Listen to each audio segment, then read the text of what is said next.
All right, so today we're going to break down a really important event, the Nepal Japan IT Forum. Now, this was way more than just a conference. Think of it as the strategic blueprint for building a digital bridge between two very different but very complementary nations. So how are they going to pull this off? Let's dive in. So picture this. You're in Kathmandu, and in the room, you've got this incredible mix of people. We're talking government ministers, members of parliament, sitting right next to top executives from Japan and Nepal, and even former senior leaders from places like Google. And their goal? Well, it was a big one. To finally move past just talking about an IT corridor and to start laying the actual foundation for a real sustainable one. You know, any huge project like this has to start with everyone on the same page, right? It all begins with a shared vision. So before we get into the nuts and bolts, let's look at the foundational ideas that really set the stage for the entire forum. The person who really set the tone was Mr. Shard Rai. I mean, he's kind of the embodiment of this bridge himself. He's founded both educational institutions and the tech company Thai Inc. And his message was, well, it was really powerful. He said this partnership isn't just about code and contracts. It's about how you weave together education, entrepreneurship, and social impact to create something that actually lasts. And this wasn't just a business leader's idea. It was echoed right from the top of the government. In a special address, the Minister of Communication and Information Technology, Mr. Prithvi Subagurung, made it crystal clear. Nepal's digital transformation is not something it can do alone. The government is actively seeking out partnerships, especially with Japan, to really hit the accelerator on its long-term growth. Okay, so the big vision is set. Everyone's inspired. Now the conversation has to shift.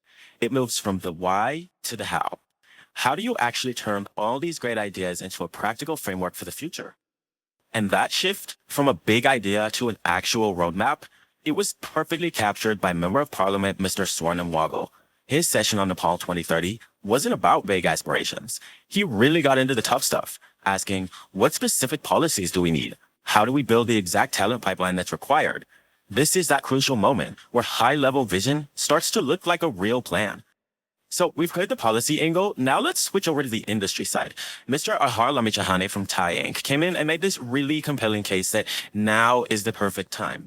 He pointed to three big trends all coming together: Nepal's own digital ambition, Japan's very real talent shortage, and a global shift in how partnerships work. And his bottom line was this: Nepal shouldn't try to be a jack of all trades. The real opportunity is to integrate strategically by specializing and building on trust. Then, the conversation got even bigger, bringing in some truly global perspectives. Mr. Takahiro Otsuka from Namkai Electric Railway came in with a super important point about infrastructure. He emphasized that for this whole corridor to work, it needs structure. You can't just have random projects here and there. You need institutional alignment. And then you had John B. Park, bringing that big tech, former Google perspective. He talked about what it really takes to compete globally, a fundamental shift to product thinking, and a relentless laser focus on developing top-tier talent. And this all leads us to the real heart of the forum, the panel discussion. This is where all the high-level strategy and grand visions meet the messy, complicated, but ultimately rewarding reality of making this collaboration actually work, in the real world. And look at this panel. I mean, the on-the-ground experience here is just incredible.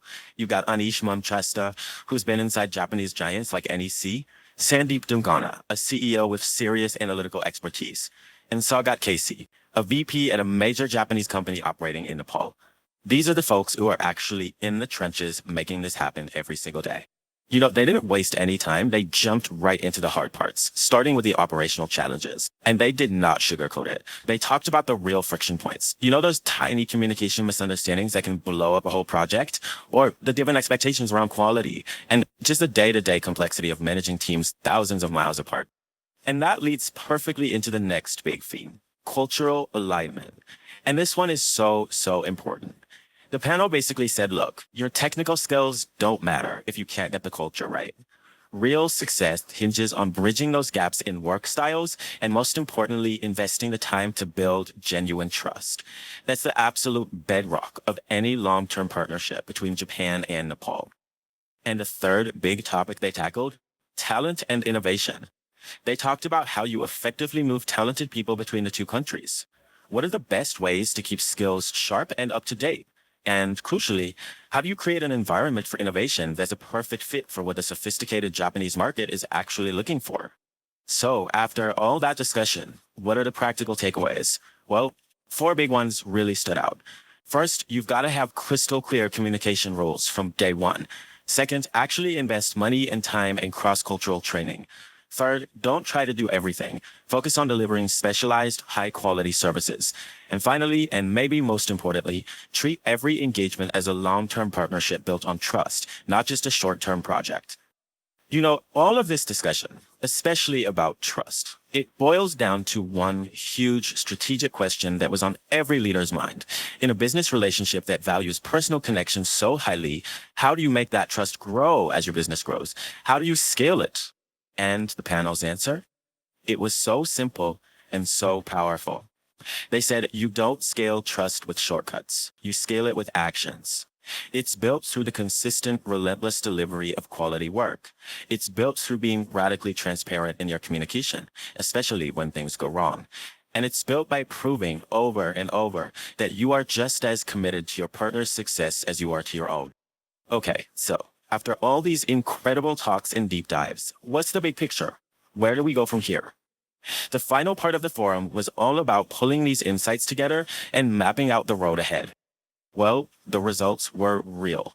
This wasn't just a talk fest. It got the right people talking strategy at a really high level. It sparked brand new partnerships right there in the room. And it reaffirmed the deep ties between Japan and Nepal. Most importantly, it set a clear, actionable agenda for the future on talent, on policy, and on innovation. When you look back at it, this forum was a truly pivotal moment. It was that critical step where everyone decided to move from just talking to actually doing. It successfully laid down a practical, strategic foundation, and on that foundation, a truly interconnected digital future can now be built. And so, all of this leaves us with one final big question to think about. As this digital bridge gets built over the next 10 years, what do you think will be the single most critical factor for its success? Will it be government policy, the flow of talent, or that intangible but absolutely essential element of trust?